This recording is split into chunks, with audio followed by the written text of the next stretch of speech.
Зыйфа Басыров исемендәге район мәдәният йортында узган тантаналы чарага авыл хуҗалыгының төрле тармакларында хезмәт куючы, югары хезмәт күрсәткечләренә ирешкән егет-кызлар алдынгылары җыелды. Тантанада тармакның хезмәт ветераннары, авыл җирлекләре башлыклары, оешма предприятие җитәкчеләре һәм аграр көллият укучылары да катнашты.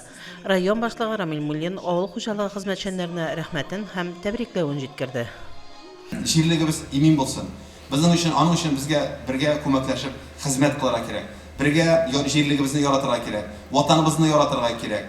Шушы алып барган сәясәтне хуплап, аңа ярдәм итеп эшне алып барырга кирәк. Шуңа күрә эшләрегездә уңышлар телисем килә, бәрәкәт телисем килә. Аллаһ Тәгалә үз рәхмәтеннән калдырмыйча, җирлегебез тагын да матур итеп үсеп, уңышларыбызга куанып, матур итеп җирлегебездә яшәргә насыйп булсын. Район башлыгы бер төркем алдыңларга авыл хуҗалыгы өлкәсендә нәтиҗәле хезмәтләре, авыл хуҗалыгы һәм эшкәртү сәнәгате хезмәткәрләре көне уңаеннан район башлыгының мактау грамоталарын тапшырды.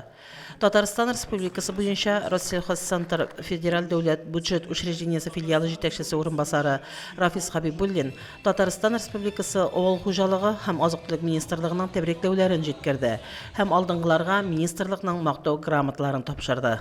Тәбрикләүчеләр арасында Шаллы икмәге сәүдә йорты генераль директоры Эдуард Сөләйманов, Август компаниясының Бәйсез дәүләтләр берлеге илләре буенча бүлек җитәкчесе Айдар Галәүтдинов та бар иде.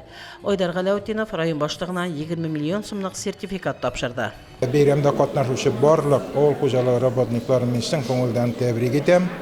Аларга эшләрендә зур уңышлар, ветераннарга саулык, сәламәтлек, семья бәхетләре теләп калам.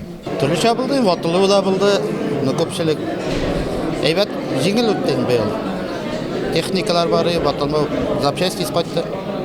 Күпме күләмдә ашлык суктырып алдыгыз сез? Быел үзегез хәтерегездәме?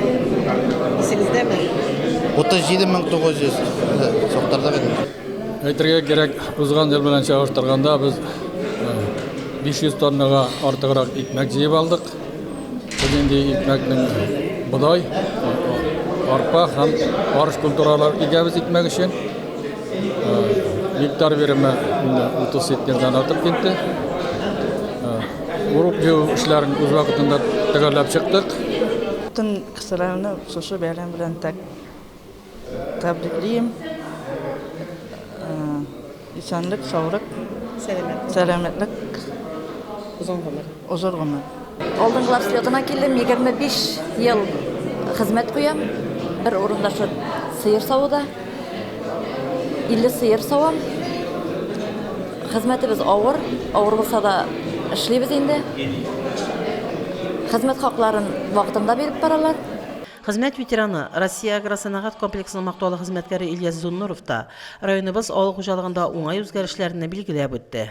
Бәйрәм тантанасы район сәнгать осталарының чыгышлары белән үрелеп барды. Фәрдә Гантинова, Динар Нуретдинов, Мөслим телевидениесе.